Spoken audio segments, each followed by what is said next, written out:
Hey everybody. So I'm in my kitchen. I just had a late supper. I got a Costco chicken a couple of days ago, and I've been getting the Costco chicken a few times, and I always feel like was it what was that guy's name? The guy from the big knight from GOT Game of Thrones.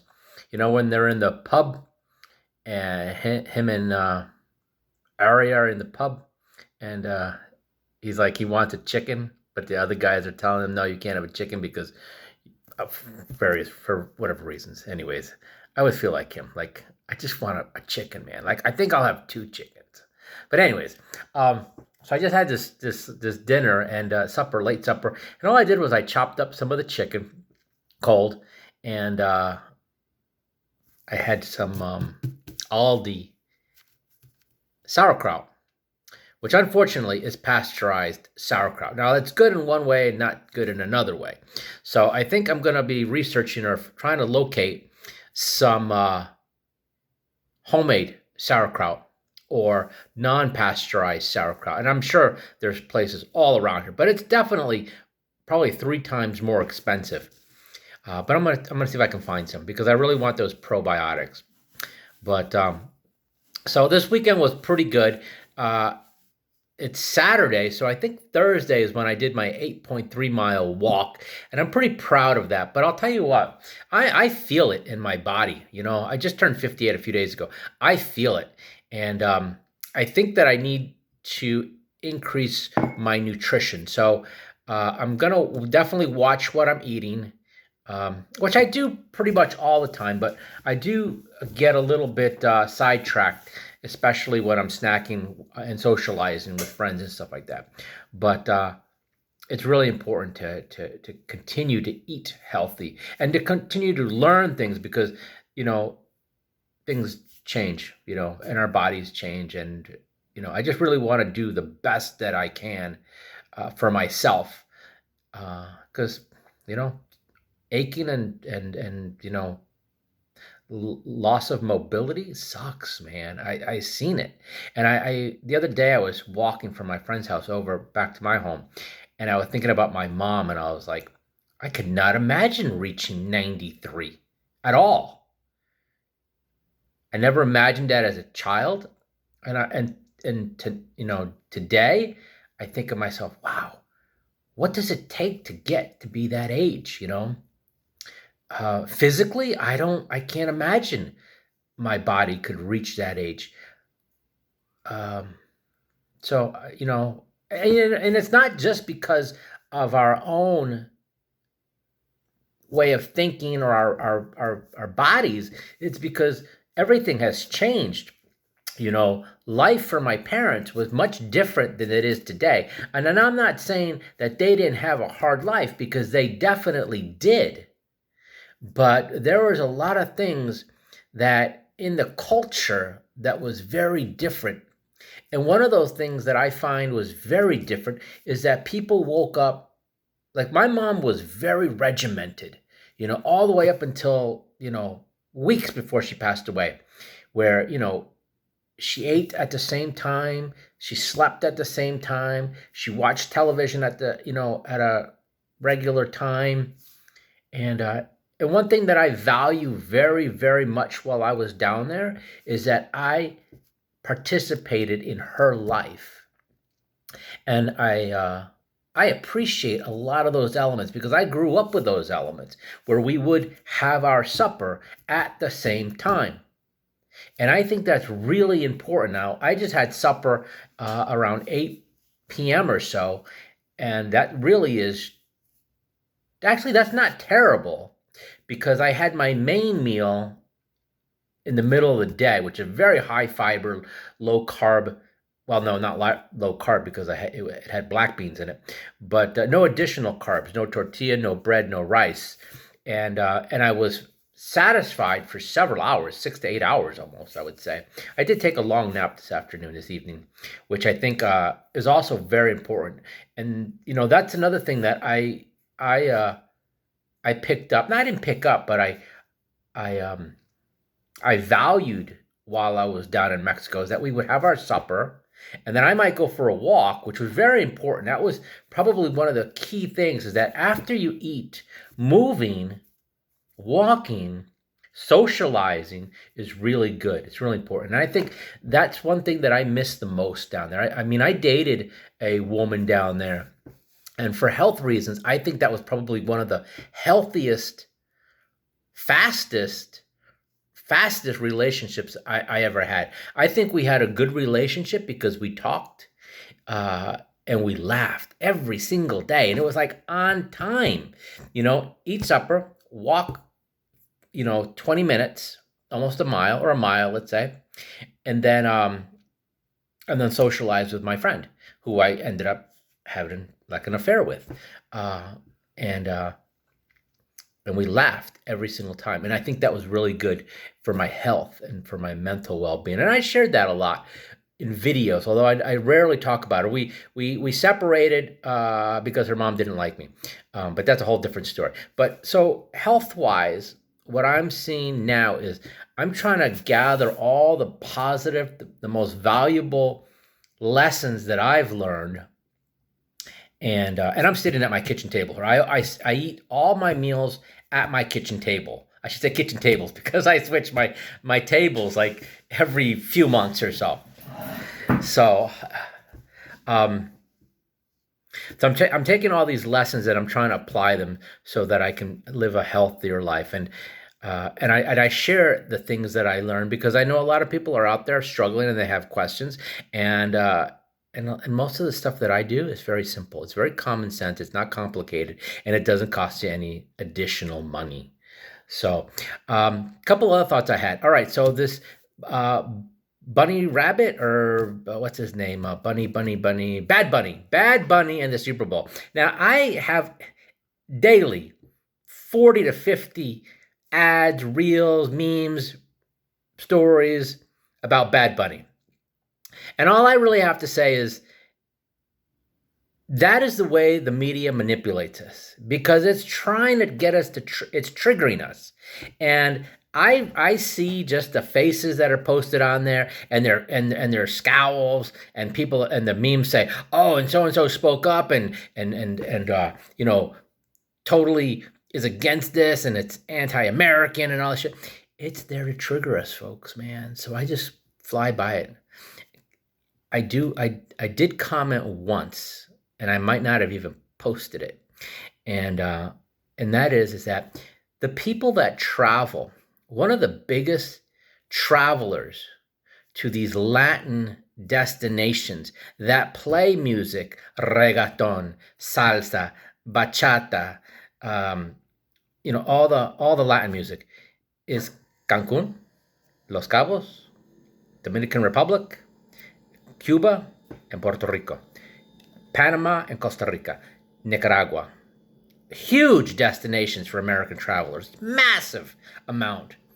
So I can't imagine that folks that go to these places and pay thousands of dollars and they listen to the music on the cruises and at the party scenes and at the clubs and around them. If it disturbs you, folks, then you shouldn't be traveling to these places. You're the wrong person because you're traveling. I shouldn't judge you, but for me, I would be traveling for the wrong reasons. So I'm talking about me, all right? Look, Cozumel. It's a thrift store shirt. So people that get to see this music, I am sure that there are a lot of people out there that are going to say, damn, that has got some great rhythm. Or look at those dancers, man. Or you remember when Prince first came out? Big, Purple Rain? I had white girls in my classes. And yeah, yes, these women were racist. And if they weren't racist, they had prejudice. Just like every single one of us has prejudices. Okay? And I ended up doing two of them. One had a crush on me, but she had a boyfriend. I was brown, but she liked that. So there's always that element, okay. And then her friend was voluptuous, and I ended up spending more time with the voluptuous friend. I just like voluptuous women. I'm sorry, but I do. And So anyways, that's another story right there. But anyways, so when Prince came out, I remember some of these girls, including the first one I just mentioned there. Her name was, we'll just call her B. All right. Actually, they were both B. One was BR, Jet, and the other one was BA, Arb. So anyways, they said stuff like, "Oh yeah, I'd fuck him," or "I'd go out with him," and I'm thinking to myself, man, you just outed yourself, man, because it tells me everything. But at that time, I wasn't so concerned about shit like that because I'd always felt that. I'd always seen it. Women love brown guys, man. Well, not everybody, but a lot of women are attracted to brown guys, brown men. And so I know that a lot of people are talking shit about Bad Bunny are going to see that show and say, damn, man, he's hot, or he's sexy, or he's cute, man.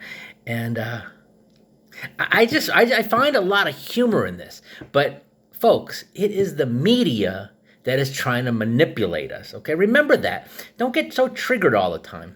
I tell myself, don't get triggered. Let it go. Let it slide, because it's not a personal thing all the time, okay? Yes, there are definite schisms in our society over here and over here and over here and over here. But let's not get into politics right now, because that's not what I wanted to talk about. But do what's healthy for you, okay?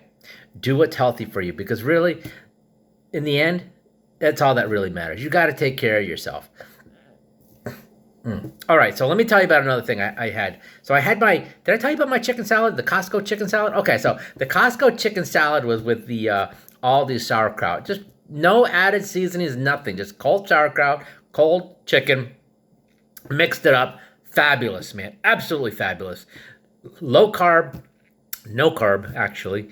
And a lot of good protein. And next time, like I said, I'll get some homemade or non-pasteurized sauerkraut. I love that stuff, man. I used to hate sauerkraut as a kid.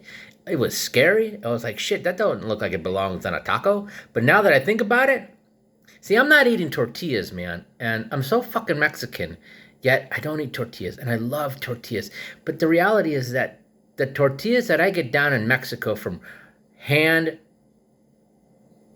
worked, processed, dried corn is not the same bullshit you get up here with the flour and the powder. And that's the flour and the powder or the milled bullshit corn that puts on the weight and raises blood sugar. And that's the shit I'm trying to stay away from, man, because my numbers were not good in the past. Well, I had a physical a few weeks ago, a month ago or so, and I was not happy.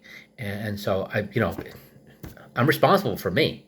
So got to make those changes. I know where I went wrong. It's the snacking and the treats that I indulge in when I'm with my friends and stuff like that. But got to really stay away from that, because like I said, we are responsible for ourselves, and that's a big thing that healthcare needs to really work with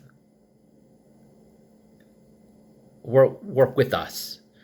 And when I say healthcare, I'm talking about the industry, and that's not going to happen because I've posted this before. There's no money to be made by billionaires and the people that own the pharmaceutical companies, chemical companies, and all those lose weight pill, things and schemes and all that shit. They don't make money. They make money on us if we're unhealthy, folks. So you keep doing those unhealthy habits, and you'll be financing somebody's vacation and boats and islands, where they can go have sex with children and shit like that.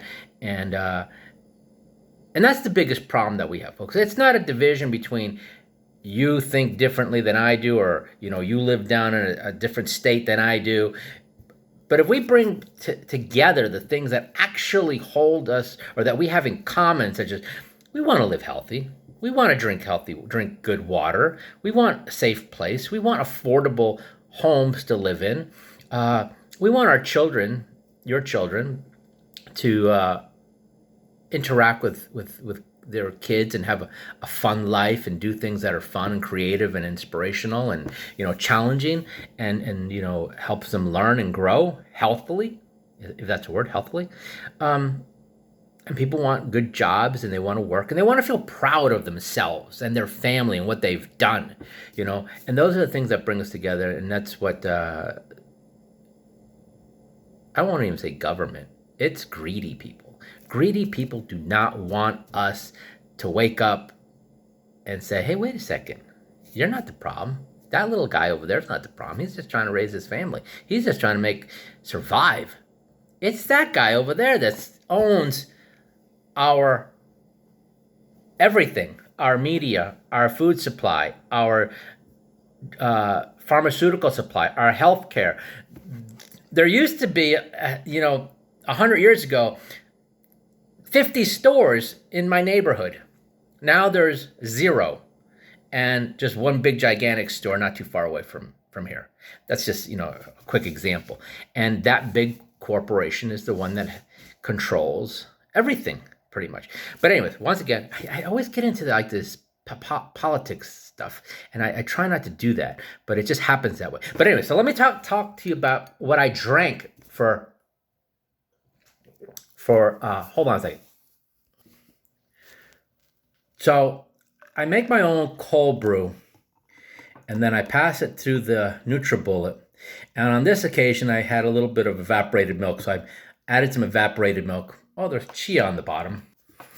So I make my own cold brew, and like I said, this has evaporated milk in it, but it also has, I put in 4 cloves of cloves. I put in 4 cloves, okay?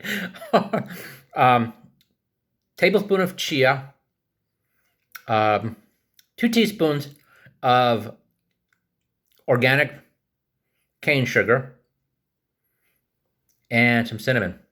And this shit is so fucking good, folks. Oh, that's so good. I don't drink coffee that often, and I go through my little periods where I'll drink coffee like for a week or so, and then not drink it for like 2 months or so, or 3 months or whatever. But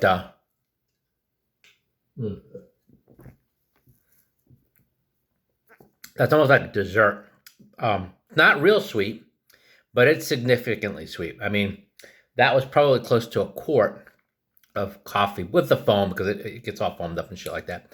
So let's say 2.5 glasses. Let's say 20 ounces or so.